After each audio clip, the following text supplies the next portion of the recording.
actually got involved with programming originally back in the 80s, believe it or not. So I'm a little bit of an old timer from that. And then in the late 80s and early 90s, I was doing my graduate work. So I did my undergraduate at the University of Iowa in computer science and mathematics, and Mhm. was real excited about it. Decided to go to the University of Illinois for graduate school. And we did master's and worked on PhD work there at the University of Illinois. And that's where I ran into Ralph Johnson and joined the Software Architecture and Patterns group. Oh. And we were really committed to what makes for good design, good architecture, language independent, because we were even doing whether it's functional or OO. But at that time, OO was having a lot of growth. And we are trying to learn how to model around the business domain and really do Oh. good domain modeling around what the users need and try to do a good architecture. Um, and I got involved with the patterns community from being involved with one of the Gang of Four authors, Ralph Johnson, since I was part of the research group. And we were looking at we were reviewing the patterns book as it was being written and giving feedback. And then we started the patterns conference that's from the Hillside Group, is why I'm involved with that.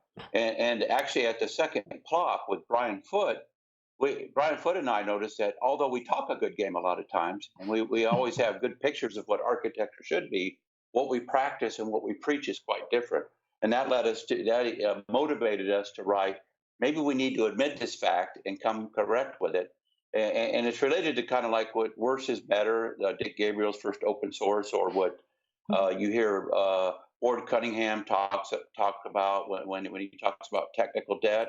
But we Mhm. talked about the big ball of mud architecture. Why is it so successful?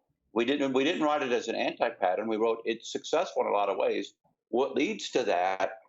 What to keep aware of that so that it doesn't get out of control, so you can still sustain your architecture later. And so we wrote a lot of patterns about that in the late 90s, and I think it was actually published in 98.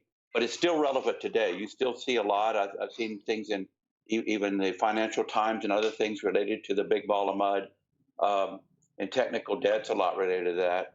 And then even later with Rebecca Wurzbach, who you had mentioned, we wrote even some more sustainable architecture patterns. How can you kind of sustain and do a little mud prevention type things? Because just like as a chef's cooking, you're going to have some mud, yeah, a little bit of dirt, dirty dishes. If you don't keep your kitchen in order, pretty soon you can't cook anymore. Same way with software, we want to make our software more habitable, as Dick Gabriel talks about, more livable. We know we're going to have messes at times, but we have to pay attention to that, or else the mud gets out of Mhm. control, and then you have a big ball of mud, ugly spaghetti code that you can no longer even make any change without affecting other other you didn't expect to affect. Yeah. So that's a little bit. I got motive. That's what influences my mindset a lot. Committed to good architectures, good frameworks.